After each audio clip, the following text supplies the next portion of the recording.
ओम नमः शिवाय। आज हम विंध्येश्वर संहिता का अध्याय 12 शुरू करेंगे। मोक्षदायक पुण्य क्षेत्रों का वर्णन, काल विशेष में विभिन्न नदियों के जल में स्नान के उत्तम फल का निर्देश तथा तीर्थों में पाप से बचे रहने की चेतावनी। सूत जी बोले, विद्वान एवं बुद्धिमान महर्षियों, मोक्षदायक शिव क्षेत्रों का वर्णन सुनो। तत्पश्चात मैं लोक रक्षा के लिए शिव संबंधी आगमों वर्णन करूंगा। पर्वत, वन और काननों सहित इस पृथ्वी का विस्तार 50 करोड़ योजन है। भगवान शिव की आज्ञा से पृथ्वी संपूर्ण जगत को धारण करके स्थित है। भगवान शिव ने भूतल पर विभिन्न स्थानों में वहां वहां के निवासियों को कृपा पूर्वक मोक्ष देने के लिए शिव क्षेत्र का निर्माण किया है। कुछ क्षेत्र ऐसे हैं जिन्हें देवताओं तथा ऋषियों ने अपना वासस्थान वास स्थान बनाकर अनुग्रहित किया है, इसलिए उनमें तीर्थत्व प्रकट हो गया है। तथा अन्य बहुत से तीर्थ क्षेत्र ऐसे हैं जो लोगों की रक्षा के लिए स्वयं प्रादुर्भूत हुए हैं। तीर्थ और क्षेत्र में जाने पर मनुष्य को सदा स्नान, दान और जप आदि करना चाहिए, अन्यथा वह रोग, दरिद्रता तथा मूर्खता आदि दोषों का भागी होता है। जो मनुष्य इस भारतवर्ष के भीतर मृत्यु को प्राप्त होता है, वह अपने पुण्य के फल से ब्रह्मलोक में वास करके पुण्य क्षय के पुण्य पुण्य क्षय के पश्चात पुनः मनुष्य योनि में ही जन्म लेता है। पापी मनुष्य पाप करके दुर्गति में ही पड़ता है। ब्राह्मणों, पुण्य क्षेत्र में पाप कर्म किया जाए तो वह और भी दृढ़ हो जाता है। अतः पुण्य क्षेत्र में निवास करते समय सूक्ष्म से सूक्ष्म अथवा थोड़ा सा भी पाप ना करें। सिंधु और शतद्रु नदी के तट पर बहुत से पुण्य क्षेत्र हैं। सरस्वती नदी परम पवित्र और 60 मुख वाली कही गई है, अर्थात उसकी 60 धाराएं हैं। विद्वान पुरुष सरस्वती के उन धाराओं के तट पर निवास करें तो वह क्रमशः ब्रह्म पद को पा लेता है। हिमालय पर्वत से निकली हुई पुण्य सलिला गंगा 100 मुख वाली नदी है। उसके तट पर काशी, प्रयाग आदि अनेक पुण्य क्षेत्र हैं। वहां मकर राशि के सूर्य होने पर गंगा की तटभूमि पहले से भी अधिक प्रशस्त एवं पुण्यदायक हो जाती है। सोनभद्र नदी की 10 धाराएं हैं। वह बृहस्पति के मकर राशि में आने पर अत्यंत पवित्र तथा अभीष्ट फल देने वाला हो जाता है। उस समय वहां स्नान और उपवास करने से विनायक पद की प्राप्ति होती है। पुण्य सलिला महानदी नर्मदा के 24 मुख हैं। उसमें स्नान तथा उसके तट पर निवास करने से मनुष्य को वैष्णव पद की प्राप्ति होती है। तमसा के 12 तथा रेवा के 10 मुख हैं। परम पुण्यमयी गोदावरी के 21 मुख बताए गए हैं।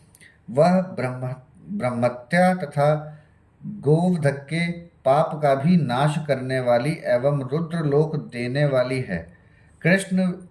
कृष्णवेणी नदी का जल बड़ा पवित्र है। वह नदी समस्त पापों का नाश करने वाली है। उसके 18 मुख बताए गए हैं तथा वह विष्णु लोक प्रदान करने वाली है। तुंगभद्रा के 10 मुख हैं। वह ब्रह्मलोक देने वाली है। पुण्य सलिला सुवर्ण मुखरी के 9 मुख कहे गए हैं। ब्रह्मलोक से लौटे हुए जीव उसी के तट पर जन्म लेते हैं। सरस्वती नदी, पंपा सरोवर, कन्याकुमारी, अंतरीप तथा शुभ कारक श्वेत नदी, ये सभी पुण्य क्षेत्र हैं। इनके तट पर निवास करने से इंद्रलोक की प्राप्ति होती है। सहा पर्वत से निकली हुई महानदी कावेरी परम पुण्यमयी है। उसके 27 मुख बताए गए हैं। वह संपूर्ण अभीष्ट वस्तुओं को देने वाली है। उसके तट स्वर्गलोक की प्राप्ति कराने वाले तथा ब्रह्म और विष्णु का पद देने वाले हैं। कावेरी के जो तट शैव क्षेत्र के अंतर्गत हैं, वे अभीष्ट फल देने के साथ ही शिवलोक प्रदान करने वाले भी हैं। नैमिषारण्य नैमिषारण्य तथा बद्री का श्रम में सूर्य और बृहस्पति के मेष राशि में आने पर यदि स्नान करें तो उस समय वहां किए हुए स्नान पूजन आदि को ब्रह्मलोक की प्राप्ति कराने वाला जानना चाहिए। सिंह और कर्क राशि में सूर्य की संक्रांति होने पर सिंधु नदी में किया हुआ स्नान तथा केदार तीर्थ के जल का पान एवं स्नान ज्ञानदायक माना गया है।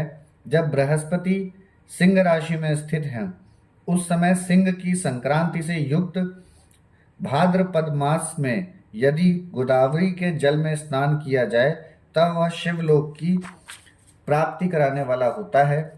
ऐसा पूर्व काल में स्वयं भगवान शिव ने कहा है।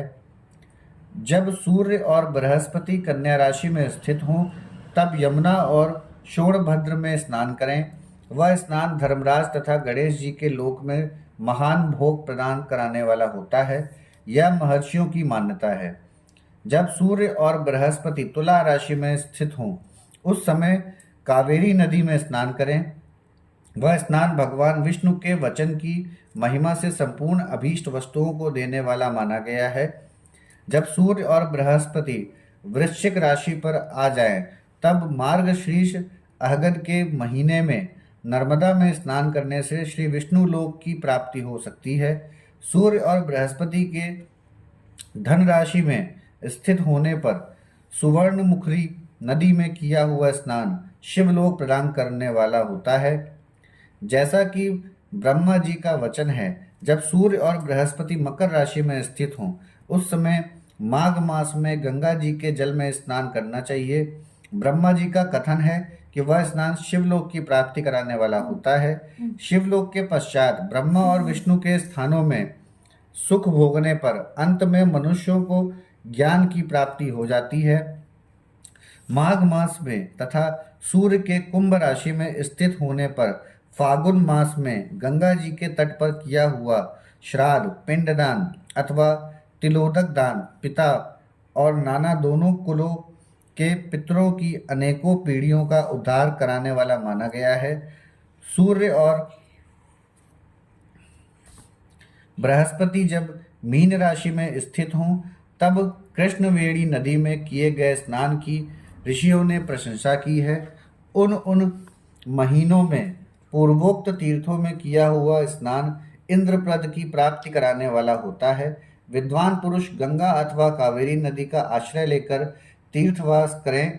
ऐसा करने से तत्काल किए हुए पाप का निश्चय ही नाश हो जाता है। रुद्रलोक प्रदान करने वाला बहुत से क्षेत्र हैं। ताम्रपणिर और वेगवती ये दोनों नदियां ब्रह्मलोक की प्राप्ति रूप फल देने वाली हैं। इन दोनों के तट पर कितने ही स्वर्गदायक क्षेत्र हैं। इन दोनों के मध्य में बहुत से पुण्यप्रद क्षेत्र हैं। वहां निवास करने वाला विद्वान पुरुष वैसे फल का भागी होता है। सदाचार, उत्तम वृत्ति तथा सद्भावना के साथ मन में दया भाव रखते हुए विद्वान पुरुष को तीर्थ में निवास करना चाहिए, अन्यथा उसका फल नहीं मिलता। पुण्य क्षेत्र में किया हुआ थोड़ा सा पुण्य भी अनेक प्रकार के वृद्धि को प्राप्त होता है तथा वहां किया हुआ छोटा सा पाप भी महान हो जाता है। यदि पुण्य क्षेत्र में रहकर ही जीवन बिताने का निश्चय हो तो उस पुण्य संकल्प से उसका पहले का सारा पाप तत्काल नष्ट हो जाएगा, क्योंकि पुण्य को ऐश्वर्यदायक कहा गया है। ब्राह्मणों, तीर्थवास जनित पुण्य कायिक, वाचिक और मानसिक सारे पापों का नाश कर देता है। तीर्थ में किया हुआ मानसिक पाप व्रजलेप हो जाता है, वह कई कल्पों तक पीछा नहीं छोड़ता है। वैसा पाप केवल ध्यान से ही नष्ट होता है, अन्यथा नहीं। वाचिक पाप जप से तथा कायिक पाप शरीर को सुखाने जैसे कठोर तप से नष्ट होता है। अतः सुख चाहने वाले पुरुषों को देवताओं की पूजा करते और ब्राह्मणों को दान देते हुए पाप से बचकर ही तीर्थ में निवास करना चाहिए। यहाँ हमारा अध्याय 12 समाप्त होता है। ओम नमः शिवाय।